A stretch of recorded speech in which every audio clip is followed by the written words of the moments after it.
Hello, I'm David Chaston with 90 at 9, brought to you by interest.co.nz. This week, get everything you need to know in 90 seconds at 9 o'clock with news. Equity markets are recovering on Wall Street, up more than 1% as we near the close. But first, the overnight dairy auction was another tame affair, with overall prices reported as down 0.6%. That may be true, but all the main components rose except skim milk powder, which fell 1.8%, and AMF, which was down 7%.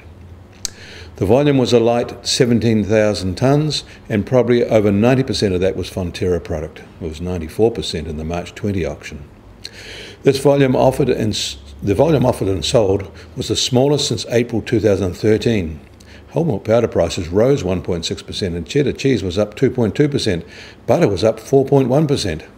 But all these changes were less in New Zealand dollars because the Kiwi currency rose quite strongly overnight, up about half a cent. The main takeaway from today's event is that these price changes are not going to alter milk payout forecasts. In the US, their car market bounced back in March after a weak February.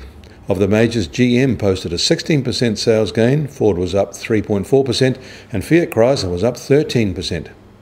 Toyota and Hyundai were both up 4%, while Nissan fell 4%. Overnight, we also got New Zealand new car sales data, and those were down 2% from the same month a year ago, and a clear plateauing at record high levels. SUVs now account for 62.7% of all passenger car sales. Commercial vehicle sales were up 7.3%. In New York, the systemically important regulator, the New York Federal Reserve, has appointed John Williams as its top job. Williams had been president of the San Francisco Fed, and the New York position gives him a permanent and powerful position as a member of the Federal Open Market Committee. As the Chinese impose their retaliatory tariffs on selected American products, mainly food-related, a senior IMF official has said China needs to address the way it trades and that more countries than the US have concerns about the way it works in trade markets. But away from the limelight, China is increasing its subsidies for selected agricultural crops, especially those it imports from the Americans. New Zealand officials will have noted how China's limited response is using food imports as their weapon of choice. And the Australians had their normal monthly official interest rate review late yesterday and kept things unchanged at 1.5%. The US Treasury 10-year yield has recovered strongly today, is now up to 2.78%, a gain of 5 basis points. The Chinese 10-year is at 3.75%, unchanged, and the New Zealand 10-year is at 2.75%, up 2 basis points.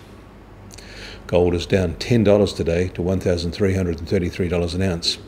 Oil prices have stopped falling and are up by half a dollar, with the US benchmark now just on $63.50 a barrel, while the Brent benchmark is on $68 a barrel.